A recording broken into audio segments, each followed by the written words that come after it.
প্রিয় প্রশিক্ষণার্থীবৃন্দ, আপনারা সবাই ভালো আছেন? গোপালগঞ্জ কারিগরি প্রশিক্ষণ কেন্দ্রের কম্পিউটার অপারেশন ট্রেডের পক্ষ থেকে সবাইকে স্বাগতম জানাচ্ছি। আমি দীপক বিশ্বাস, প্রশিক্ষক কম্পিউটার। আজ 28/1/2026 রোজ বুধবার।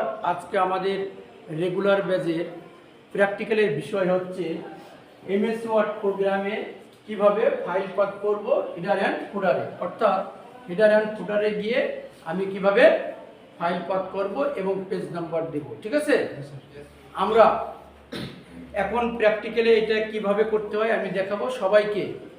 আমি দৃষ্টি আকর্ষণ করছি ব্যবহারিক ক্লাসটা কিভাবে করে মনোযোগ সহকারে দেব। ধন্যবাদ সবাইকে।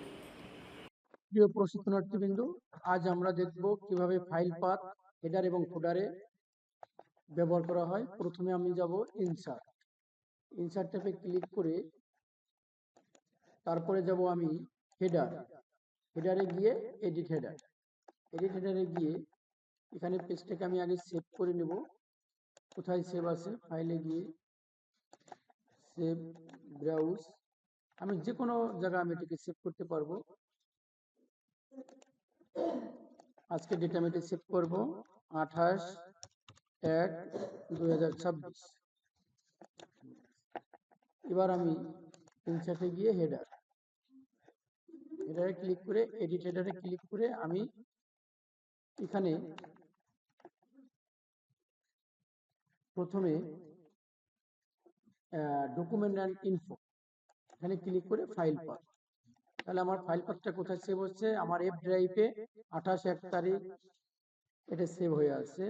এবং আমাকে যদি পেজ নাম্বার দিতে বলে তাহলে আমি যাব ফুটারে, যদি পেজ নাম্বার দিতে বলে পেজ নাম্বারে ক্লিক এবং বটমে গিয়ে আমি রাইট সাইডে চয়েস করবো। দেখেন আমার ফুটারে ডান সাইডে কিন্তু পেজ নাম্বার চলে আসছে। এভাবে আমরা একটা ডকুমেন্টকে আমরা হেডার এবং ফুটার ব্যবহার করে ফাইল পাথ ব্যবহার করতে পারবো।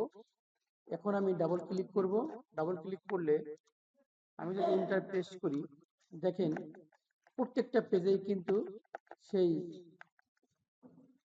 ফাইল পাথটা এবং নিচে পেজ নাম্বারটা কিন্তু শো করছে। তো আশা করি সবাই বুঝতে পারছো এভাবে আমরা কাজটা করতে পারবো। আজকে কাজটা ছিল কিভাবে হেডার এন্ড ফুটারে ফাইল পাথ ব্যবহার করা হয়। ধন্যবাদ সবাই। আচ্ছা, আপনার নাম কি? আচ্ছা, আমার নাম নুরুল ইসলাম সাগর।